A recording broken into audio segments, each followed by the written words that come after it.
Haremos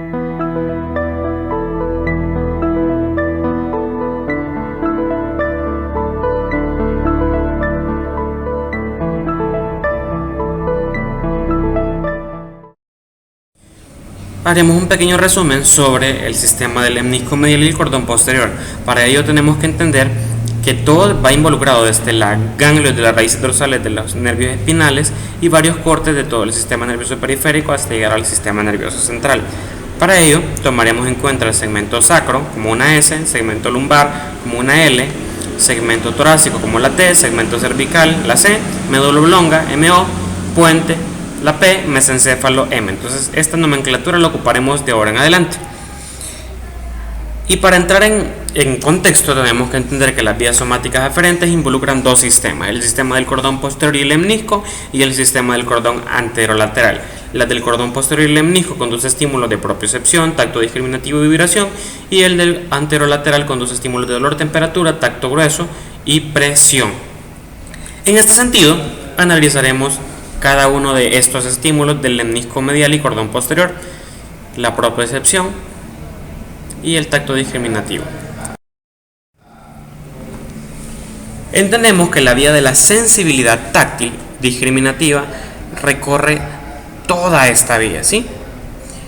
El sistema del lemnisco medial es especialmente importante en el ser humano por la calidad discriminatoria de las sensaciones percibidas subjetivamente y por su valor en el proceso de aprendizaje.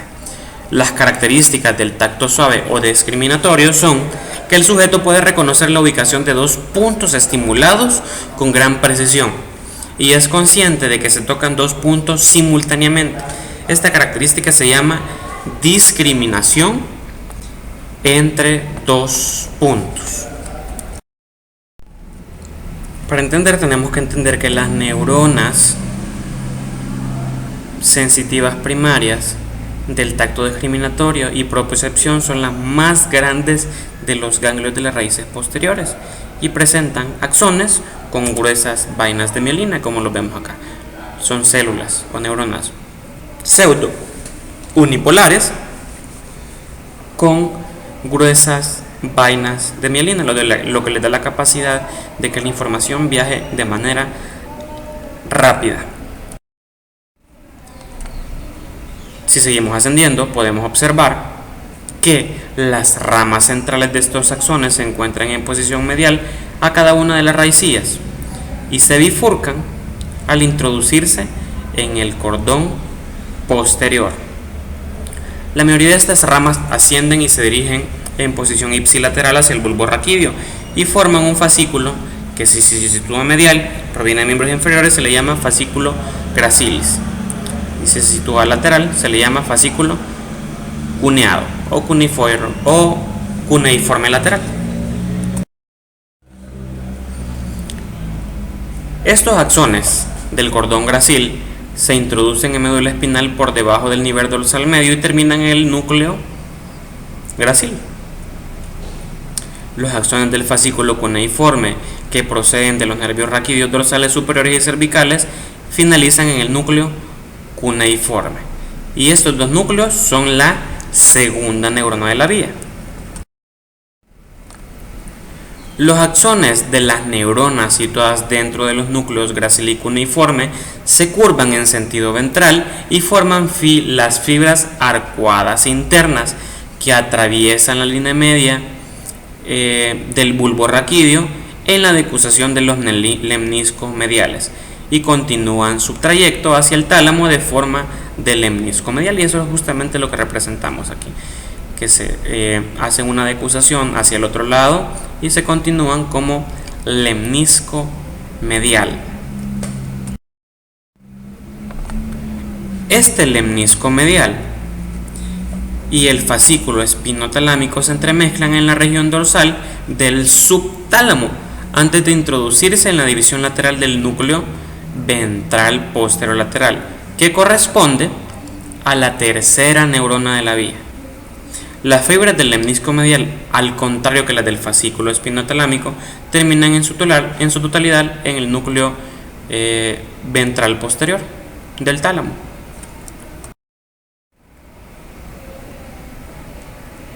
Y toda esta vía se completa cuando hay una proyección procedente de este núcleo, del núcleo ventral posterolateral del tálamo, y se dirige hacia la corteza somatosensitiva primaria localizada en el lóbulo parietal. Ahora hablemos de las vías de la propiocepción consciente.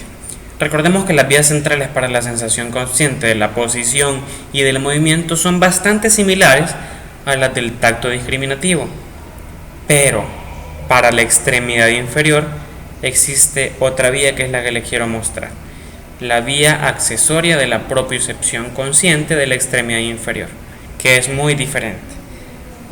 Está formada por una serie de 4 neuronas, que es la que vamos a analizar específicamente y es la que tomaremos como línea roja. Las fibras aferentes primarias se introducen en la médula espinal por las raíces posteriores lumbares y sacras y se bifurcan en ramas ascendentes y descendentes del cordón posterior, pero algunas de las primeras únicamente ascienden por una parte de la médula espinal, ¿sí? Entonces entran por el cordón posterior y ahí se bifurcan en ramas descendentes y en ramas ascendentes. Y estas fibras finalizan en los segmentos lumbares superiores y dorsales inferiores del núcleo torácico o núcleo dorsal, también llamado columna de Clark, que es una columna de grandes neuronas situadas sobre la zona medial del asta posterior en los segmentos comprendidos entre C8 y L3, y aquí les presento este núcleo. Entonces estas fibras finalizan en los segmentos lumbares superiores, dorsales e inferiores del núcleo dorsal.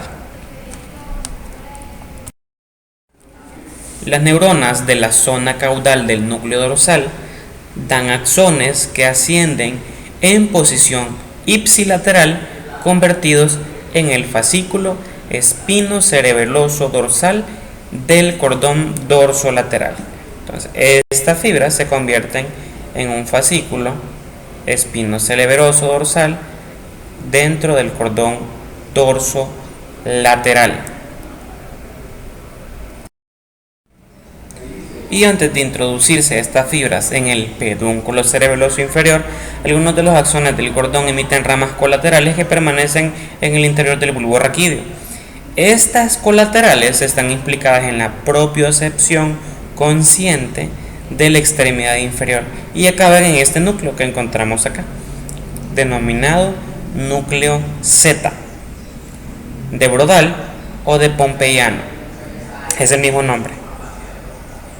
Este se sitúa en posición anterior con respecto al núcleo gracil, del cual puede ser una parte funcional de manera periférica. Este es el núcleo Z. Las neuronas del núcleo Z dan lugar a las fibras arcuadas internas que atraviesan la línea media y se unen al lemnisco medial. La parte restante de la vía es la misma del miembro superior, con una sinapsis en el núcleo ventral posterolateral del tálamo. Entonces aquí se unen las fibras arcuatas internas, pasan al lemnisco medial y el resto de la vía es igual porque llega al núcleo ventral posterolateral del tálamo. Para terminar, estas fibras tálamo-corticales, es decir, que van del tálamo, del núcleo ventral posterolateral del tálamo, hacia la corteza somatosensitiva primaria, se dirigen específicamente a la zona de la pierna, es decir, encontramos el homúnculo. Entonces, nos dirigimos al miembros inferiores, específicamente a esta zona. Por eso la flecha roja se dirige hacia el homúnculo de la pierna.